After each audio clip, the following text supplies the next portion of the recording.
Episode 85, Kisah Seorang Pengantar Makanan yang Menjadi Miliarder. Fang Weizeng tampak linglung saat ini, tetapi Wang Su menjadi sangat marah. Dia belum pernah melihatnya sebelumnya. Sebagai orang tua selama bertahun-tahun, Fang Weizeng tahu betul bahwa sesuatu pasti telah terjadi. Apakah pemuda yang ditangkap itu memiliki latar belakang yang mengerikan? Wang Ju, kamu kenapa? Tanya Fang Wei menghadap. Wang Sugang memelototi mantan dengan suara dingin, dan berkata, kamu malu bertanya padaku. Bagaimana dengan hal bodohmu sendiri? Bagaimana dengan orang-orang, ada apa? Bawa aku. Sekarang juga, Fang Weizeng ini masih tidak tahu situasinya. Berkat dia telah bekerja selama bertahun-tahun, jadi dia sangat tidak enak dipandang. Fang Wei tahu bahwa Wang Su hanya marah, dan tidak berani menunda, jadi dia memimpin jalan dan datang ke ruang interogasi. Saat ini, di ruang interogasi, William duduk dengan tenang, memejamkan mata dan beristirahat. Dia tidak perlu khawatir sama sekali. Dia benar tentang masalah ini. Tentu seseorang akan mengurusnya untuknya, dia hanya perlu menunggu dengan ketenangan pikiran. Namun, William sedang memikirkan satu hal, bagaimana menghadapi Cao Jun.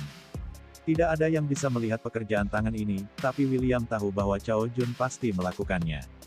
Tanpa diduga, persaudaraan bertahun-tahun hancur saat ini. Pintu terbuka dan dua orang masuk.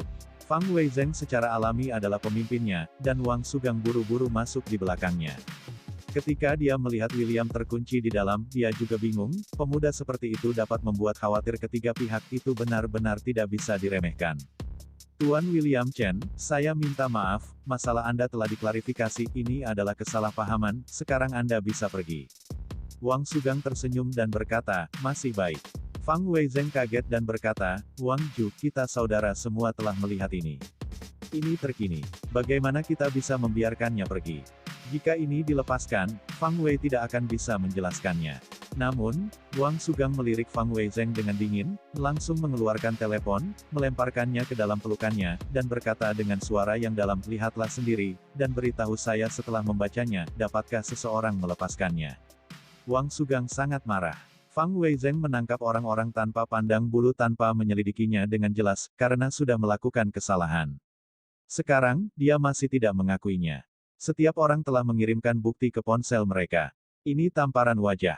Fang Weizeng panik dan membuka video dan melihat korban sebelumnya, yang dengan jujur menjelaskan fakta bahwa mereka menjebak William. Fang Weizeng panik, dia tahu dia telah menangkap orang yang salah. Dalam hal ini, kesalahannya sangat besar. Fang Weizeng, izinkan saya bertanya sekarang, bisakah orang melepaskannya?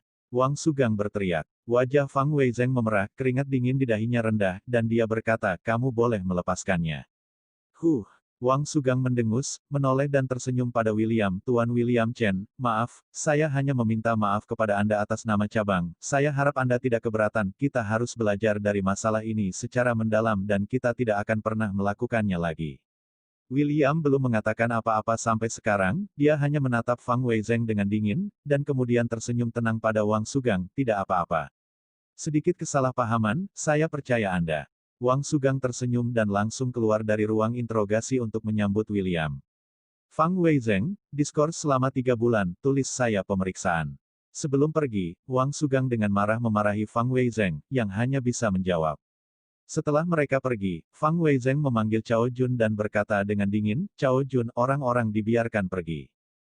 Tahukah kamu seberapa parah kamu hampir menyebabkan aku dalam masalah ini? Biarkan istriku mengembalikan kunci kepadamu besok. Masalah ini, jangan cari aku lagi. Dengan marah, wajah Cao Jun sangat terkejut di sini, dan dia tidak menyangka ini akan menjadi hasilnya. Butuh waktu kurang dari setengah jam untuk masuk, dan orang-orang melepaskannya. Tim Fang, bagaimana situasinya? Bagaimana orang melepaskannya? Cao Jun bingung, dan dia berada di vilanya saat ini. William, bagaimana situasinya? Biarkan saja. Apa kamu masih bertanya padaku? Tahukah kamu siapa yang kamu provokasi? Kami adalah orang-orang yang datang untuk menyebutkannya secara pribadi. Orang-orang yang kamu cari telah melakukan penipuan itu. Alangkah baiknya jika aku tidak menangkapmu. Aku. Fang Wei marah, Cao Jun ini, metodenya terlalu kotor. Orang yang disebut Wang Ju secara pribadi. Cao Jun terkejut dengan tatapan heran. Identitas macam apa yang sebenarnya William minta pada sekretaris biro untuk menyebutkan seseorang sendiri? Tim Fang, bisakah kau membantuku? Chao Jun berkata dengan cemas, tetapi telepon ditutup sebelum dia selesai berbicara. Sampah. Chao Jun sangat marah dan membanting ponselnya, mondar-mandir di ruang tamu. William benar-benar dibebaskan. Apa sih yang ini masih diputar? Rencananya baru saja dimulai. Dia segera menggunakan ponsel lain untuk menelepon He Seng, tapi butuh waktu lama sebelum panggilan itu tersambung. Chao Jun, bukankah ini mengherankan? Ini akan menjadi masalah. Suara yang akrab membuat Chao Jun gemetar, tangan dan kakinya dingin, dan keringat di dahinya juga bergulung. William, ada apa dengan ini? Kata-kata Chao Jun tersumbat di tenggorokannya. Ini panggilan He Seng, dan sekarang William menjawabnya memikirkan sesuatu yang salah. Bagaimana dengan He Seng? Chao Jun menenangkan kepanikannya dan bertanya. Di depan pintu, kata William dengan tenang, dan kemudian suara merengek datang dari telepon. Chao Jun terkejut tiba-tiba, bangkit dari sofa di ruang tamu, dengan cepat berlari ke jendela, dan melihat keluar jendela melalui kaca. Dua Mercedes-Benz hitam dengan lampu belakang merah diparkir di depan villa. Di depan mobil, seorang pria sedang bersandar di depan mobil, menghisap sebatang rokok, sedikit merah tua, membuat Chao Jun panik. William, kenapa dia datang begitu cepat? Ledakan. Sebelum Chao Jun sempat bereaksi, pintu villa didobrak dengan keras.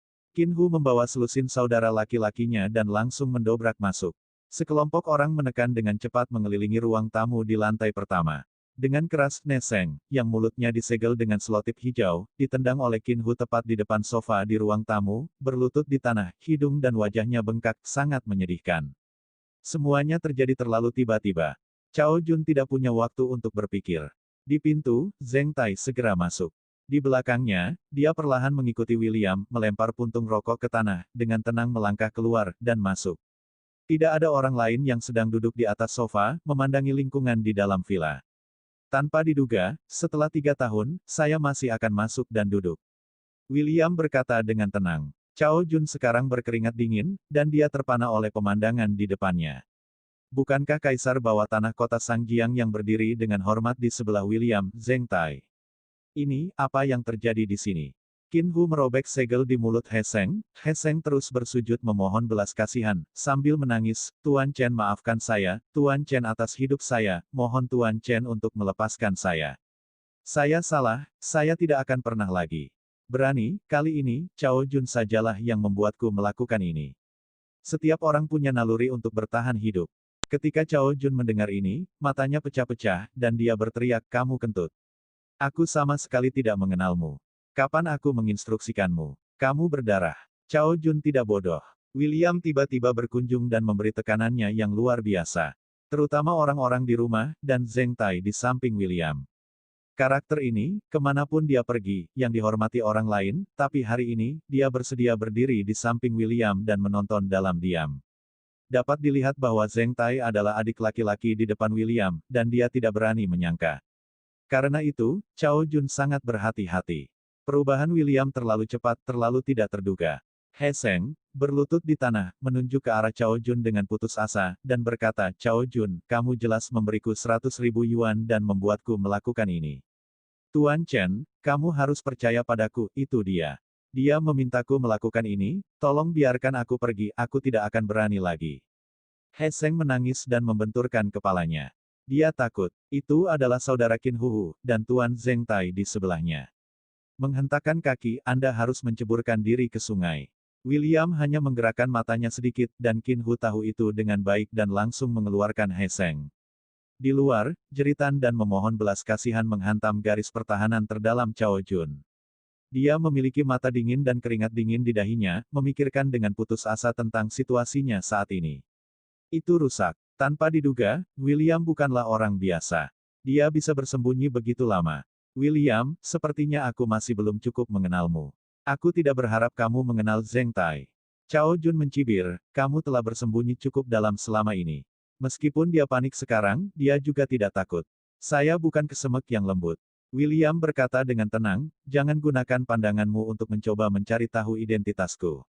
Kamu tidak akan pernah menebak identitasku. Benarkah? Kalau begitu aku benar-benar penasaran. Apakah kamu memiliki identitas? Chao Jun mencibir dengan seringai di wajahnya. Saat ini, dia sebenarnya harus berpura-pura. Saya pikir saya akan takut padanya jika saya mengenal Zheng Tai. Ayahku adalah presiden klub giok, dan dia juga bisa mengenal orang-orang di atas. Apa kau benar-benar ingin tahu siapa aku? Tanya William tiba-tiba, bersambung.